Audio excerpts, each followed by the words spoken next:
dari ya. kitab Adabul Alim wal Muta'alim itu ada salah satu siiran yang mungkin bisa kita jadikan introspeksi juga buat kita.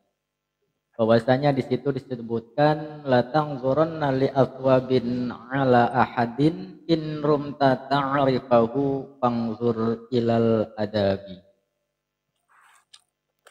Bahwasanya di dalam kitab itu Kiai Musonib menyebutkan kita itu kalau melihat seseorang jangan melihat kepada pakaian atau fisiknya lah.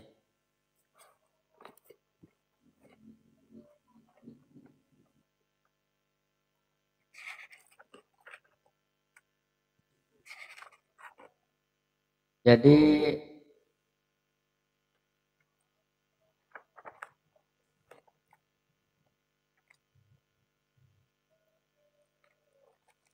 kita diperintahkan kalau melihat seseorang itu janganlah melihat kepada fisiknya, kepada pakaiannya, tetapi lihatlah kepada adabnya. Karena bagaimanapun kita tahu Rasulullah Shallallahu Alaihi Wasallam sendiri bersabda, Innama bu'ithu liutammima makarimal akhlak. Bahwasanya Rasulullah Shallallahu Alaihi Wasallam itu diutus itu untuk menyempurnakan akhlak. Kita diperintahkan jangankan kepada sesama muslim, kepada orang kufur sekalipun kita mesti ada adab dan tata krama etikanya. Kita dilarang untuk adigang, adigung, adigunuh. Nah, peran serta daripada adab ini tentu harus dengan keilmuan. Ini ada tamu saya ini.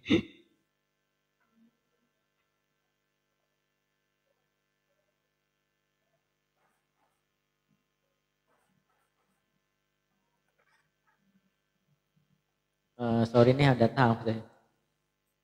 Jadi betapa pentingnya tata krama dan etika, karena di saat kita lepas kontrol dari segala etika, yang timbul hanyalah amarah, hawa nafsu, bisikan-bisikan syaitan. Nah dari sisi itu juga kita bisa adanya beradab itu tentu mesti dengan keilmuan. Ada yang berpendapat manakah lebih dulu antara keilmuan dan keadab itu sendiri? Kalau secara global, antara ilmu dan adab mestinya berjalan berdampingan. Kita tidak akan tahu tentang adab dan etika kepada guru seperti apa, kepada teman seperti apa, kepada bawahan seperti apa, kepada pemimpin seperti apa. Itu tentu karena dengan pengetahuan, entah itu pengajaran-pengajaran yang tersirat maupun yang tersurat.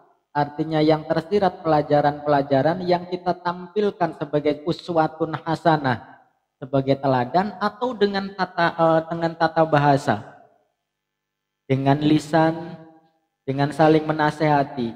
Tapi intinya antara adab dan keilmuan mesti berjalan berdampingan sehingga kita tidak jomplang tentang pengetahuan itu sendiri. Nah, kembali lagi bahwasanya betapa pentingnya kita itu untuk ta'aduban, terutama kepada guru-guru kita yang mengajarkan kita sehingga tahu apa itu alif, apa itu ba, apa itu ta, apa itu jim, apa itu ha, sehingga kita bisa membaca Al-Quran dengan baik. Begitu juga adab kepada orang yang bukan muslim itu sendiri, kita diperintahkan untuk menjadi rahmatan lil alamin. Karena Al-Quran diturunkan di alam dunia ini yang diwahyukan oleh Allah kepada Rasulullah SAW bukan hanya kepada orang-orang yang beriman, namun kepada seluruh umat. Kita ketahui ya, kitab-kitab sebelumnya hanya untuk golongan-golongan tertentu. Tapi Al-Quran ini ditunjukkan kepada seluruh alam, rahmatan lil alamin. Nah, jadi di dalam Al-Quran itu bagaimana kita juga adab mempelajarinya, adab membacanya, termasuk juga di dalam komal, kita dalam berdiskusi ya. Kita sangat penting yang namanya tata krama sehingga ada ketertarikan. Bagaimana Islam itu bisa menyentuh relung hati mereka sehingga menarik. Makanya mahabbah itu penting. Seperti dicontohkan baik di Al-Quran maupun secara fi'liyah daripada Rasulullah SAW, betapa beliau itu bijaksana dalam menerapkan syiar Islam itu sendiri. Di Al-Quran dicontohkan dalam hal menentukan hukum daripada khamr, minuman keras sendiri itu adalah 4 tahap. Di situ 4 tahap ya. Artinya betapa pentingnya kita menyentuh hati mereka. Yang namanya sentuhan-sentuhan halus, pijatan-pijatan lembut kepada hati mereka supaya mereka ada mahabbah, ada kecintaan. Ternyata Islam itu enak. Ternyata Islam itu adalah rahmah. Ternyata Islam itu adalah damai. Ternyata Islam adalah agama yang benar-benar mendidik kita. Bahkan di Islam itu sendiri adalah agama yang paling komplit, paling lengkap ajarannya. Dalam tidur itu sendiri kita diajarkan, bangun tidur kita diajarkan, bahkan dalam berhubungan juga kita diajarkan. Beda dengan agama-agama yang lain. Dan semuanya kita berikan, kita ajarkan, kita sampaikan itu dengan ud'u ila sabili rabbika bil hikmah wa mau'izatil hasanah.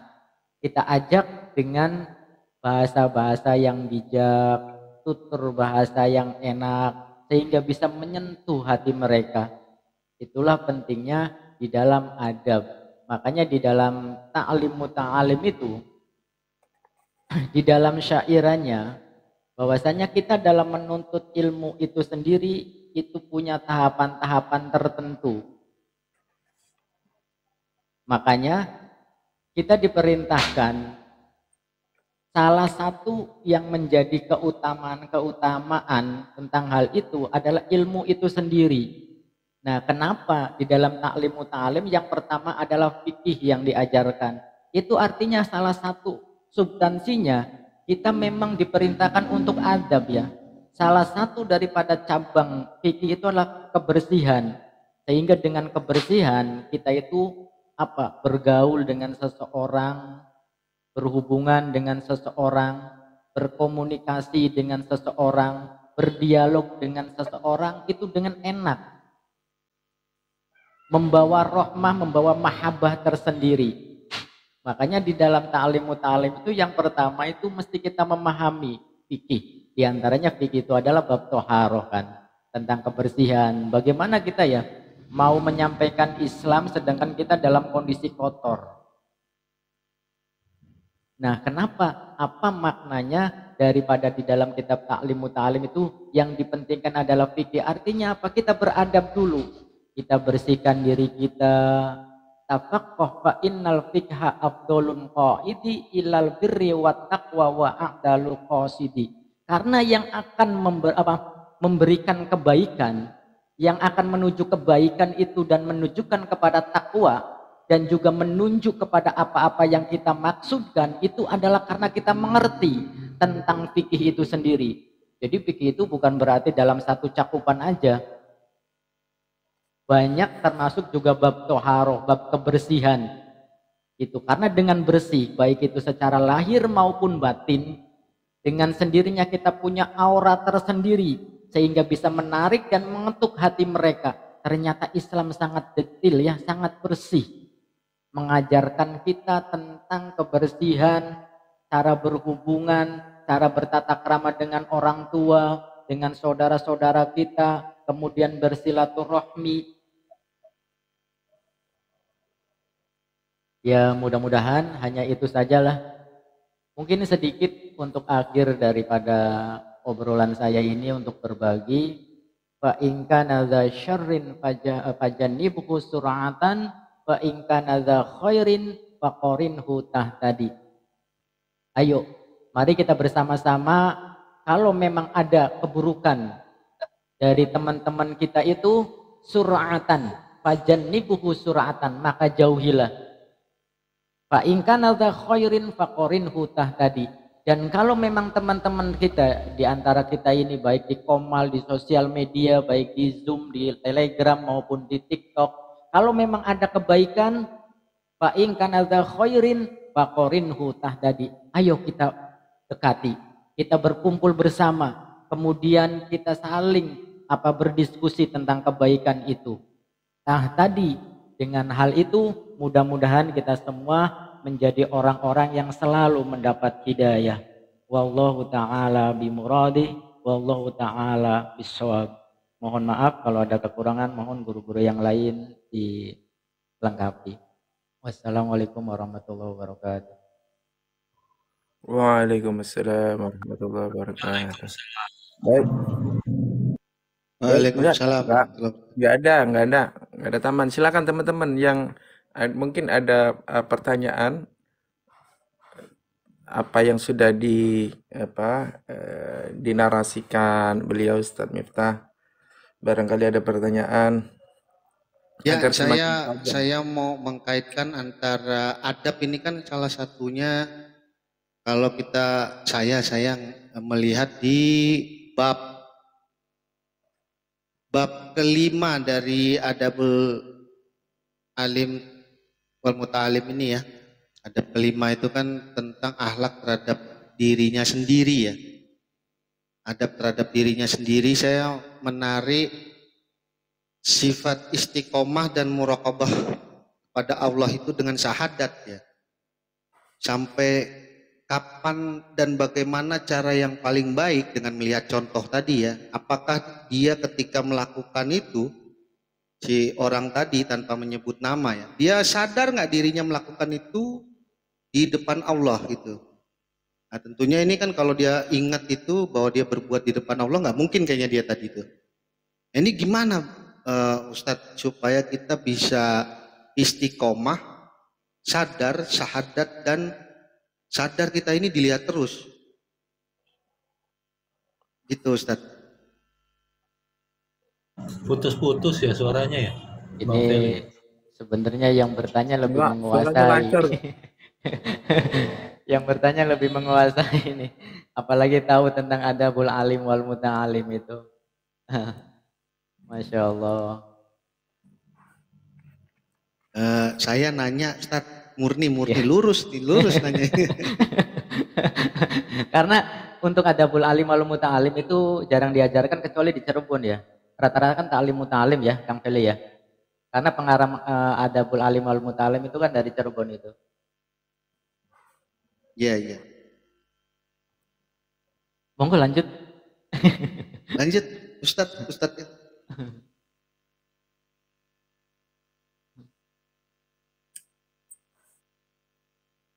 Di poinnya kurang menyimak saya tuh. Putus-putus ya tadi ya? Iya, putus-putus. Enggak, iya, lancar. Hah? Lancar kok. Lancar ya. Oh ya sudah, silakan Ustadz Reza. Kalau Ustadz Reza tahulah, saya udah sering diskusi. Saya kalau nanya tuh beneran nanya, bukan mau ngajak debat. Silakan Ustadz. Loh, kok Ana? Ya Ustadz Miftah lah yang berhak menjawab. Silakan Ustadz Miftah. Kalau enggak diulang Bang Feli pertanyaannya biar Ustadz Miftah nyimak ya. Ya, dalam bab kelima bagian pertama itu, yang pertama itu kan selalu istiqomah dan muraqabah terhadap Allah. Nah ini saya tarik ke syahadat. Bagaimana kita mempersaksikan Allah sebagai Tuhan yang tidak tidur, tidak beristirahat dan selalu mengawasi kita. Itu dengan contoh adab yang tadi kita bisa lihat bagaimana seorang lupa terhadap hal itu bahwa mungkin dia saat itu menganggap Allah tuh lagi nggak lihat sehingga bebas melakukan apa aja. Nah ini gimana caranya supaya kita selalu sadar bahwa kita berjalan ini di hadapannya, berbuat di hadapannya, dan nanti akan mempertanggungjawabkannya. Itu nih gimana caranya supaya kita bisa tetap di posisi itu, duduk di situ itu Ustadz. Ya, Masya Allah. Ini namanya jeruk makan jeruk ini. Ya, memang untuk masalah seperti itu satu PR tersendiri, apalagi untuk makom-makomnya kita. Namun sebagai garis besar dari semua itu, tentang istiqomah dan muraqabah ya.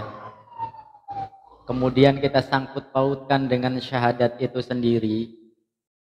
Pada intinya kita bisa mengendalikan hal semacam itu, kemudian kita bisa menjadi salah satu pengamal dari itu sendiri. Bekal yang mesti kita kita pegang dari sekian banyak cara itu adalah dengan zikir ya. Dengan mengingat Allah Subhanahu wa taala, insya Allah kita akan menjadi istiqomah di dalam segala hal. Karena apa? Dengan mengingat Allah, kita akan selalu sadar diri. Dengan mengingat Allah, kita akan terlepas dari sikap ujub. Nah, makanya di dalam kita istiqomah kemudian berzikir. Zikir itu kan bukan hanya kita menyebutkan kelafal la ilaha illallah, la ilaha illallah, atau Allah Allah Allah Allah Allah, atau juga subhanallah subhanallah subhanallah. Namun zikir itu adalah beberapa hal yang mesti kita pahami juga, bukan hanya dengan melafalkan itu. Ada juga namanya zikir bil akli, berzikir dengan akal. Mengingat Allah Subhanahu wa taala, kita gunakan akal kita sehingga apapun yang kita pikirkan selalu bersandarkan kepada Allah. Kita belajar tentang alam ini, kita belajar tentang sains, kita belajar tentang apologet, kita belajar tentang TikTok, kemudian disandarkan kepada Allah Subhanahu wa taala, sehingga dalam langkah-langkahnya Allah lah yang menjadi tumpuan, sehingga kita tidak terjerumus dengan yang namanya akal-akalan. Kita mempelajari tentang geografi, kita mempelajari tentang kehidupan, tentang tijarah, tentang perdagangan. Kita sandarkan semuanya kepada Allah. Kemudian ada juga yang namanya zikir bil qalbi, zikir dengan hati. Mengingat Allah di dalam relung hatinya, di dalam setiap langkahnya, di dalam setiap denyut nadi, di dalam hembusan napas kita, selalu mengingat Allah. Sehingga hawa nafsu yang selalu saja meliputi kita itu bisa terkendali dengan mengingat Allah. Dalam denyutan nadinya, setiap kali hembusan napas kita, setiap kali kedipan mata kita selalu menyebut Allah, Allah, Allah, Allah. Kita selalu mengingatnya dalam kehidupan sehari-hari. Dari semenjak kita tidur sampai kita tidur lagi. Sehingga tidak ada kesempatan hal-hal yang membisikkan tentang keburukan-keburukan, tentang bisikan-bisikan syaitan. Kemudian juga ada yang namanya zikir bil lisan. Zikir dengan ucapan. Dengan mengingat setiap kali apa yang kita ucapkan mengingat Allah Subhanahu wa taala, sehingga kata-kata kita sendiri terkendali seperti halnya yang barusan terjadi. Dengan mengingat Allah, lisan kita yang terjaga oleh dengan ingatan-ingatan kepada Allah, sehingga kata-kata kita itu lepas dari kata-kata yang buruk. Kita tetap terkendali dengan bahasa yang halus, dengan bahasa yang bijaksana. Dengan zikir bilisan ini kita bisa saling menghormati, karena segala sesuatu yang kita ucapkan selalu bersandar kepada Allah Subhanahu wa taala. Sehingga dengan zikir tersebut itu kita bisa istiqomah. Kita bisa selalu mendawamkan ya perintah-perintah Allah dalam kehidupan sehari-hari itu.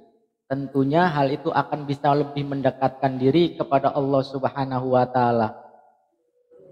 Kalau yang kita amati, dengan berzikir inilah yang menjadi pongkol, menjadi bekal kita dalam kehidupan ini, supaya kita bisa terkendali dan juga lebih mendekatkan diri kepada Allah. Karena dengan berzikir itu kita mengucapkan asyhadu alla ilaha illallah wa asyhadu anna muhammadar rasulullah. Makanya di dalam hampir di setiap kitab, makna asyhadu itu bermakna aklamu, mengetahui. Berarti kita mengingat. Karena orang yang mengetahui tentu karena mengenal, kemudian mengingatnya. Asyhadu bimakna a'lamu, asyhadu alla ilaha illallah, tidak ada Tuhan selain Allah wa asyhadu anna Muhammadar Rasulullah, dan tidak ada bahwasanya Rasulullah Shallallahu Alaihi Wasallam adalah utusan Allah. Sehingga kita selalu mengingat perintah-perintah Allah dan juga mengingat apa-apa yang disyariatkan kepada kita dari Rasulullah Shallallahu Alaihi Wasallam. Makanya kebersihan hati. Zikir ini juga kita bisa menuntun kepada kebersihan hati itu sendiri. Makanya ayat-ayat yang berhubungan dengan amal ibadah ini seringkali dikatakan dengan lafal tatakun, lafal takwa. Di mana ada sebagian ulama menafsirkan tentang kata takwa ini berisi 4 huruf. Yang pertama adalah ta, yang kedua adalah qaf, yang ketiga adalah wawu, yang keempat adalah ya. Yang pertama adalah ta. Itu diartikan sebagai tawadhu, rendah diri, handap asor, tidak adigang, adigung, adiguno, tidak sombong, tidak ujub. Kemudian yang kedua adalah qanaah, artinya cukup. Orangnya tidak tidak rakus ya, tidak tamak. Cukup bersyukur dengan apa yang diberikan oleh Allah Subhanahu wa taala. Banyak bersyukur, kemudian sedikit juga tetap bersyukur.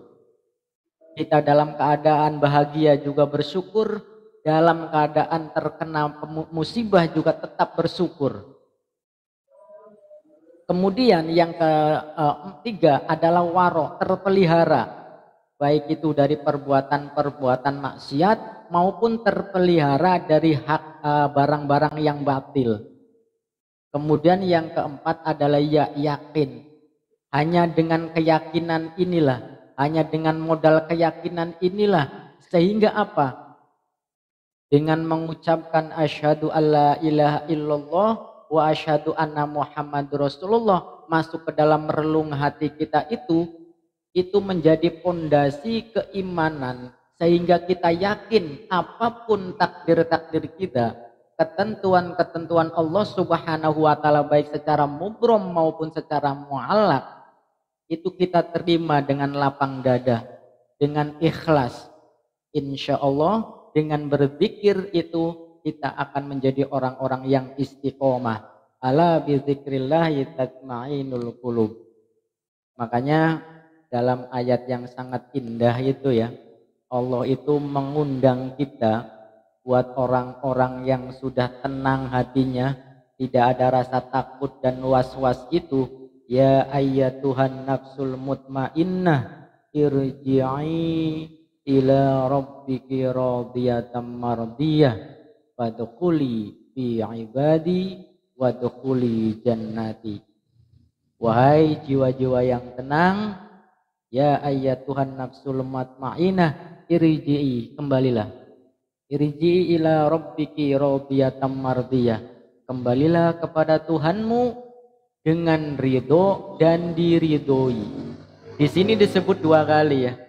Yang ridho dan juga diridhoi. Ya mudah-mudahan Allah Ta'ala bisawab. Hanya itu saja sih.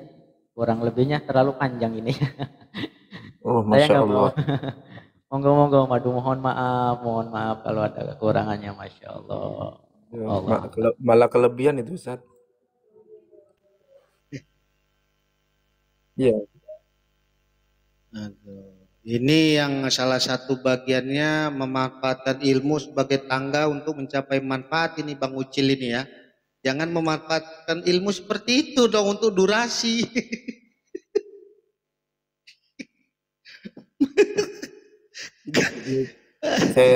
Saya tambahkan ya, dari dalam adab berbicara, adab berdiskusi, itu kita seharusnya menghindari ya, tidak berbicara dengan orang yang tidak mau diam. Jadi kalau diajak bicara tuh nyerocos saja orang itu, ya mau dilurusin nyerocos saja. Ini nggak perlu. Jadi harus di finish itu, dan tidak mau mendengarkan. Nah ini yang terjadi sering di komal-komal. Yang mudah-mudahan kita setelah mendapat pencerahan di komal ini, insya Allah kita akan berubah paling tidak sedikit demi sedikit ada sesuatu yang berubah dari diri kita menjadi lebih baik. Jadi dilarang kita itu, ya dianjurkan untuk menghindari berbicara dengan orang-orang yang tidak mau diam dan tidak mau mendengarkan. Ini ma yanfa' sudah. Kemudian dalam hadis riwayat Bukhari di mana Umar bin Khattab radhiyallahu ta'ala anhu mendengar dari Rasulullah SAW, nuhina anit takalluf. Jadi kami itu telah dilarang memaksakan diri ya, atau mengada-ngadakan dalam hal ilmu. Maka kita jika memang tidak mengetahui, maka kita harus mengatakan. Kalau kita mengetahui, ya hendaklah mengatakan. Ya ayuhan nas man alima syai'an falyaqul bih. Maka jika kita itu mengetahui sesuatu itu, ya ilmunya, maka katakan. Hendaklah katakanlah supaya orang itu menjadi mengetahui. Jangan sampai ada orang yang sudah berbuat buruk, sudah tersesat, kita diamkan. Nah, kita fungsinya memberikan lisan kita untuk hal itu karena kita tahu itu agar mereka juga sadar bahwa dia dalam keadaan buruk atau dalam keadaan tidak mengetahui atau bahkan tersesat. Ya. Wa man lam ya'lam falyaqul Allahu a'lam.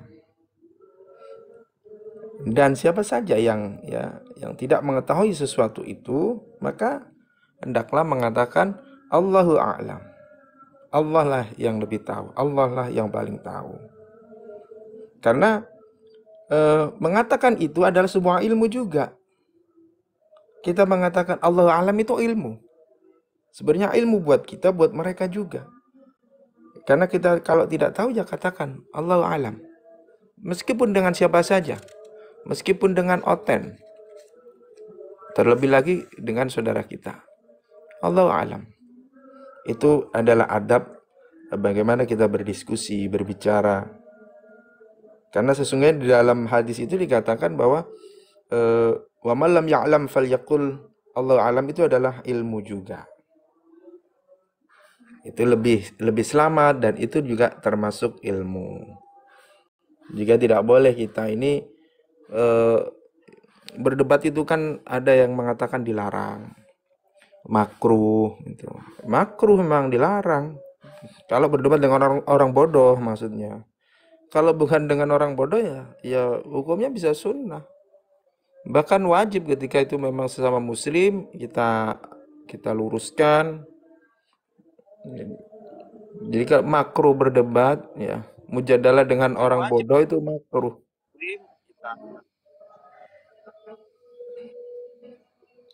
Kemudian dalam hadis Bukhari juga dari Ali bin Abi Thalib itu dinyatakan juga bahwa ini penting, ini menurut saya penting ya. Haditsun nas bima ya'rifun. Ya berbicaralah, kita ini dianjurkan berbicara dengan manusia itu dengan sesuatu yang mereka ketahui. Jangan sampai mereka tidak ketahui. Atuhibbuna ayyukadzdzabullaha wa rasuluh. Nah, itu dampaknya. Ketika kita berbicara, apalagi diskusi, debat dengan oten, ya, mereka tidak mengetahui, tapi kita paksakan. Maka dalam hadis Bukhari itu dinyatakan, atuhibbuna ayyukadzdzabullahu wa rasuluh? Apakah kamu suka jika Allah dan Rasulnya itu didustakan? Ini penting. Makanya kan ketika kita berdebat, berbicara dengan oten terutama, itu jangan sampai kita bicara persoalan-persoalan furu. Nanti dijawab ketika mereka tanya terkait dengan hal-hal yang furu. Kita memaksakan jawab karena kita malu kalau nggak jawab. Gengsi kalau nggak jawab, nanti dikira Islam ini nggak lengkap. Maka dijawab. Padahal dia nggak ada ilmunya, juga masalah furu. Ini tidak dianjurkan. Karena apa? pokoknya aja mereka tidak beriman, lalu bicara furu, ini sangat sangat apa namanya ya, ya sangat nggak masuk akal. Mereka kan belum beriman, mereka kan masih belum beriman kepada Allah dan Rasulnya. Lalu kita berdiskusi dengan mereka hal-hal yang furu. Bagaimana Al-Quran itu diturunkan, misalkan.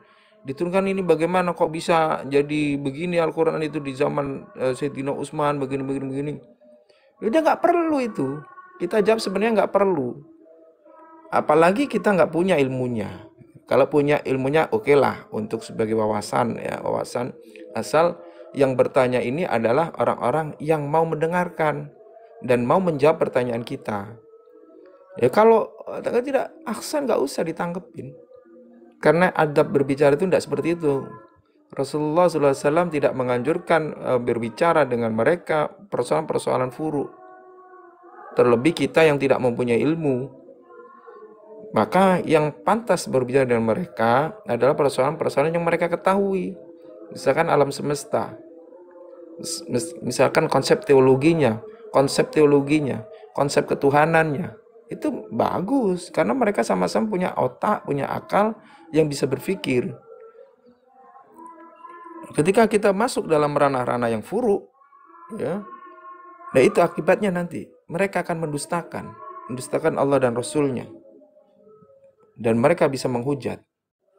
Nah ini yang harus kita hindari dalam adab-adab berbicara dengan apalagi dengan oten. Dengan muslim pun aja yang mana mereka masih dalam pengetahuan yang minim, kita tidak boleh memaksakan kita ajak berbicara hal-hal yang berat.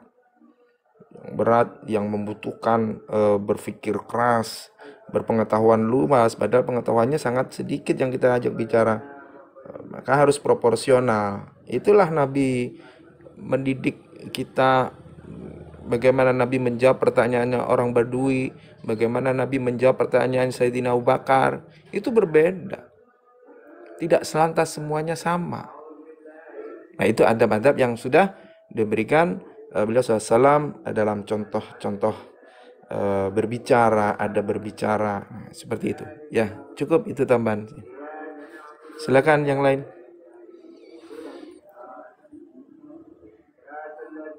Assalamualaikum Pak Ustaz.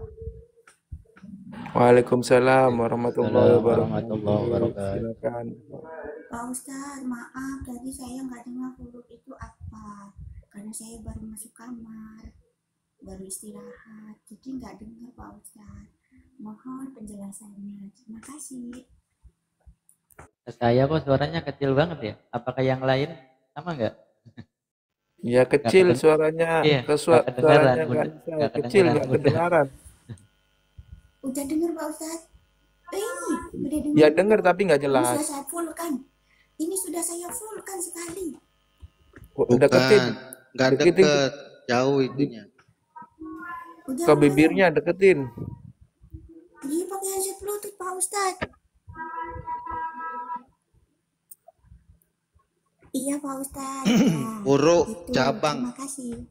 cabang-cabang ini.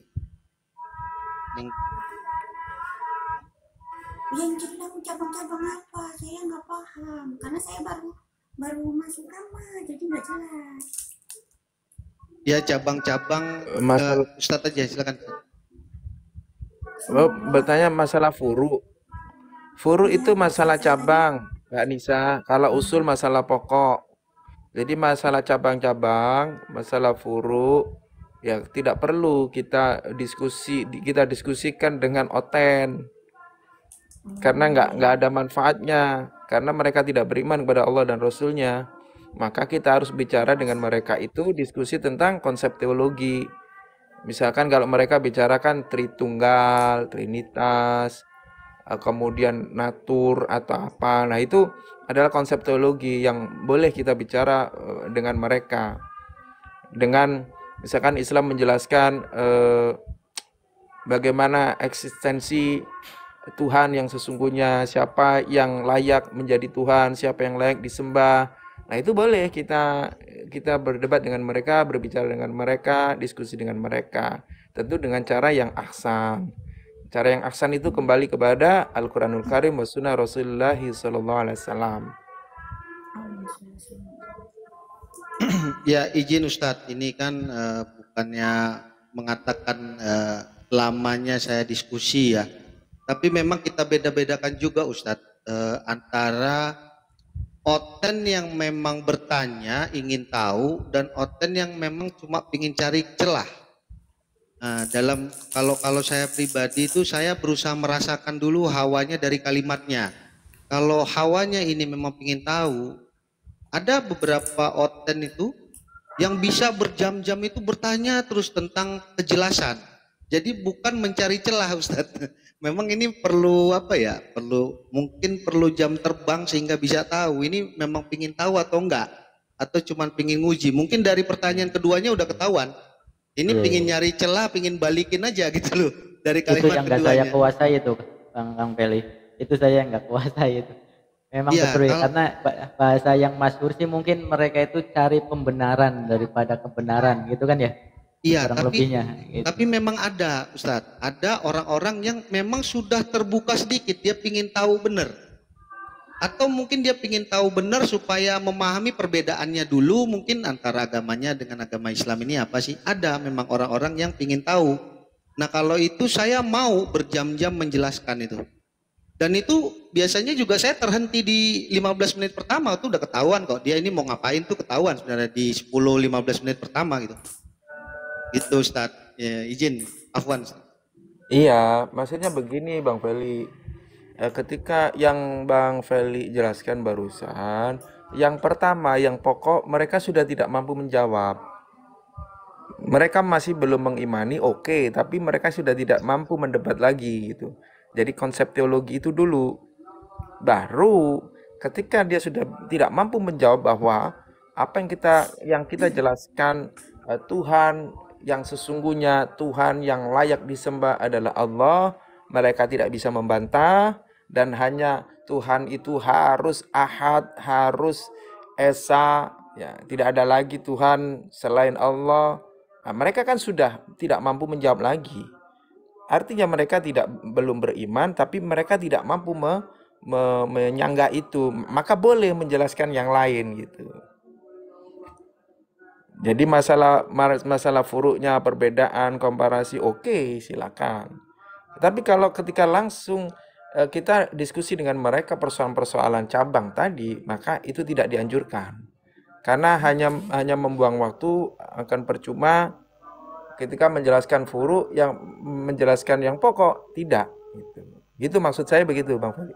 Iya. Memang nggak diskusi kalau masalah furu, hanya menjelaskan. Kalau diskusi nggak mungkin juga memang Ustadz. Iya. Iya. Betul. Mungkin kurang lebihnya kayak gini Bunda Cintaku. Jadi yang namanya furu itu kalau kita ambil akar katanya, jadi furu itu namanya jamak taksir gitu. Artinya yang artinya banyak.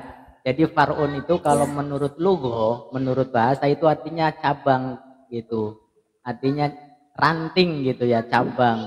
Nah, kemudian furu' itu adalah beberapa cabang. Itu namanya mufradnya itu adalah far'un, kemudian jamak taksirnya namanya furu'un gitu. Nah, yang namanya ilmu furu' itu yang berhubungan dengan fikih. Kenapa tadi guru kita Habib Reza itu tidak menekankan ke arah situ? Ya otomatis karena beriman aja belum, bagaimana mereka mau ini gitu, mau menerima ajaran-ajaran entah itu tentang fikihnya. Jadi furu itu seperti tentang fikih gitu dan semua isi-isinya gitu. Kalau usuluddin kan kepada bagian akidahnya, jadi furu itu ke bagian fikih. Contoh, ada orang yang masih non muslim bagaimana mau menerima tentang bab toharo karena beriman aja belum gitu. Makanya di dalam diskusi itu mungkin Bang Feli lebih berpengalaman, kan selalu dalam hal akidah ya Bang Feli ya.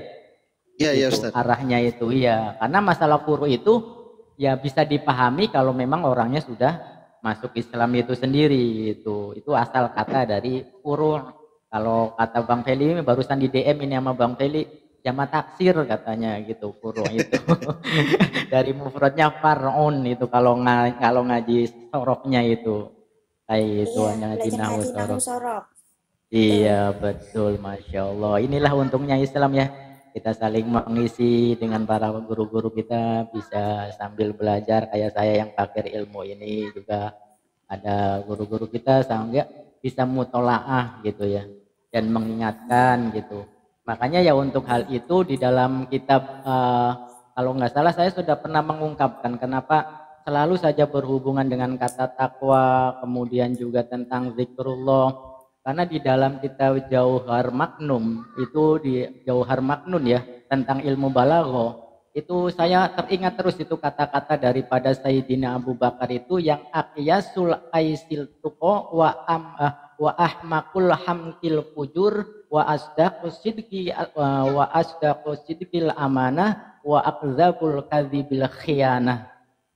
Itu bahwasanya orang yang paling cerdas aqyasul aisit tuqo, orang yang paling cerdas adalah orang yang paling bertakwa gitu. Kemudian wa ahmakul hamkil fujur, orang yang paling dungu adalah orang yang durhaka. Wa asdaqus sidqil amanah, dan orang yang paling benar adalah orang yang bisa dipercaya.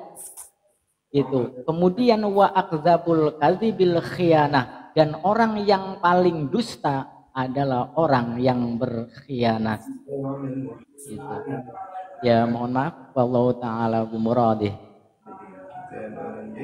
Iya, dalam kitab Terima Muta'alib. kasih atas penjelasannya Pak Ustadz Miftah, Ustadz Reza, Bang Feli. Makasih ya. Ya, lanjut. Lanjut ya dalam kitab Semoga Muta'alim. dilanjut. Ya, dalam kitab Muta'alim bab 5 ini ada mengutip dari surat Imam Malik kepada Harun al-Rashid ya, bahwa ilmu itu harus berpengaruh, harus memberikan pengaruh dalam hidupnya. Umar bilang harusnya dia menjadi lebih tenang, lebih berwibawa dan dermawan. Lalu dia ada tawadu, yaitu dengan Allahu a'lam. Itu bentuk tawadu dari dirinya di depan Allah dan merendahkan hati di depan makhluk gitu ya Ustadz ya. Nah ini yang dari contoh-contoh kita ngelihat banyak orang memiliki ilmu justru jauh dari kemanfaatan ilmu itu Ustadz. Ini salahnya di mana ini? Tadi itu kan mungkin dia bilang sesat, dia bilang bodoh semua kan. Tadi itu kan ini udah berlawanan dengan pemaknaan yang ada di sini, bahwa orang berilmu itu harusnya lebih tawadu karena dia sudah melihat hakikat itu gitu. Silakan Ustadz petunjuknya. Iya, iya, memang seperti itu. Saya teringat banget dengan apa ya?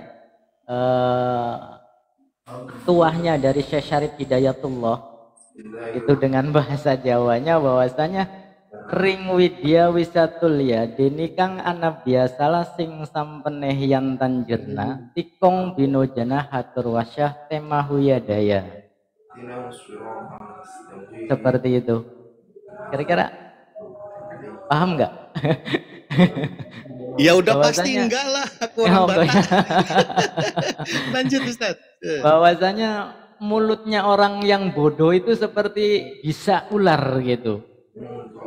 Dimana ya kalau kita misalkan mengikutinya, kemudian kita juga mengikuti narasi-narasinya, itu ya kita seperti terpatuk bisanya itu. Gitu. Jadi mereka itu seperti bisa mulut bodohnya itu. Makanya kan di taklim muta'alim kan idza tamma aqlul mar'i qalla kalamuhu wa ay'in bihumqil mar'i in kana muqtira. Orang yang akalnya sudah sempurna, artinya ya tentunya dengan keilmuannya gitu ya. Dia biasanya sedikit berbicara gitu. Tapi kalau orang bodoh wa ay'in bihumqil mar'i in kana muqtiron. Kalau orang bodoh itu ya apa tong kosong nyaring bunyinya, kan seperti itu. Makanya kan ada istilah orang yang berilmu itu seperti padi, semakin berisi semakin tunduk. Makanya syairnya juga diteruskan wa yamutul fata min asyratin min lisani wa laisa yamutul mar'i min usyratir rijli. Nah Hal semacam itu karena lisan itu bisa menyebabkan seseorang itu tergelincir, mati ya, bisa mati tergelincir dengan lisannya tersebut. Ya karena tadi dengan tanpa keilmuan kita nyerocos saja di saat dikasih nasihat tidak mau menerima, percis seperti kebo yang lewat di jalan raya. Mungkin itu bisa diibaratkan kebo kalau lewat di jalan raya, kemudian di tengah-tengah berhenti di klakson, bukannya cepat-cepat menyeberang malah melotot. Itu kurang lebih seperti itu umpamanya. Jadi karena lisan itu juga bisa membuat kita mati tergelincir. Fa asyratuhu min fihi tarmi bi ra'sihi wa asyratuhu birrijli tabra 'alal mahli. Dan juga mulut itu juga bisa seperti umpama kita melempar kepala, terlempar kepalanya itu. Jadi memang berbahaya banget gara-gara lisan, gara-gara orang bodoh ini. Gitu. Jadi seperti otaknya itu memang, ya makanya sering kali kan ya, kamu kok kayak nggak punya otak, kan kayak gitu ya. Bahasanya kayak gitu ya. Makanya diteruskan juga itu sama Kiai Mustonib. Akhul ilmi hayyun khalidun ba'da mautihi wa awsaluhu tahta turabi romimu. Bahwasanya ilmu itu bagi orang yang memiliki keilmuan itu akan membuat dia itu setelah hidup terus, bahkan walaupun beliau itu sudah mati, orang berilmu itu seakan-akan hidup. Berapa banyak ya para wali-wali kita, ulama-ulama kita, walaupun beliau sudah tidak ada, tapi keilmuannya selalu memberikan barokah, memberikan manfaat. Ini maksud daripada akhul ilmi hayyun khalidun ba'da mautihi, kemudian wa awsaluhu tahta turabi romimu. Walaupun tulang belulangnya itu sudah hancur di bawah bumi. Itulah keutamaan ilmu. Tapi sebaliknya, wadzul jahli maitun wa yamshi ala thara yazunnu minal ahya'i wa wa'adimu. Tapi sebaliknya, orang bodoh itu seperti mayat hidup. Jadi hidupnya aja itu seperti mati orang bodoh itu. Walaupun dia masih berjalan di bumi, tapi itu dianggap seperti bangkai yang berjalan. Jadi kakaunihi adanya itu seperti tidak ada. Itu perumpamaan antara orang yang berilmu dan juga orang yang bodoh.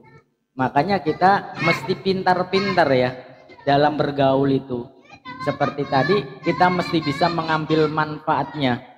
Seperti di dalam syairan yang sebelumnya itu, wa kun mustafidan kulla yaumin ziyadatan minal ilmi wasbih fi buhuril fawaidi. Jadi kita mesti pintar-pintar mengambil manfaat dari teman-teman kita itu. Jadilah menjadi orang-orang yang selalu bisa mengambil faidah dari sebuah keilmuan, kemudian wasbih fi buhuril fawaidi, berenanglah di dalam lautan faidah. Itu indah banget ya Kiai Mustonib itu mengarang. Monggo wallahu taala bimuradih. Ya, mungkin kawan-kawan ada yang mau bertanya. Bang Tristan, Assalamualaikum.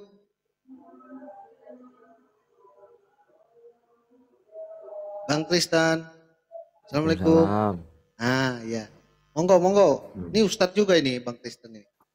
Mana guru saya ini Bang Tristan ini guru saya ini guru saya makanya malu ini ya, cuman supaya dikoreksi ya Pak guru-guru saya ini kalau saya salah ngomong ya mohon maaf, kalau kelebihan ya mohon maaf. Saya nyimak aja ini, malah baru datang kan, lanjut aja. Iya, baru datang. Terus ya kan ada untuk menjaga ilmu itu jangan dimanfaatkan untuk kepentingan pribadi nih Ustadz. Nah jadi bagaimana caranya supaya ilmu itu menjadi nur, cahaya penerang bagi dirinya, bukan sebagai tunggangannya gitu. Ini gimana supaya tetap di situ? Enggak, anak enggak ngarah ke antum. Itu Ustadz.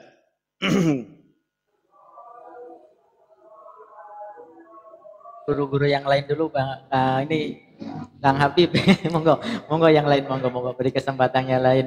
Ini guru kita Kang Islam Tristan, monggo yang lain ini Kang Darahmati juga ini keilmuannya sangat mumpuni. Monggo yang lain. Atau Bang Tristan mau menambahi, Bang Tristan?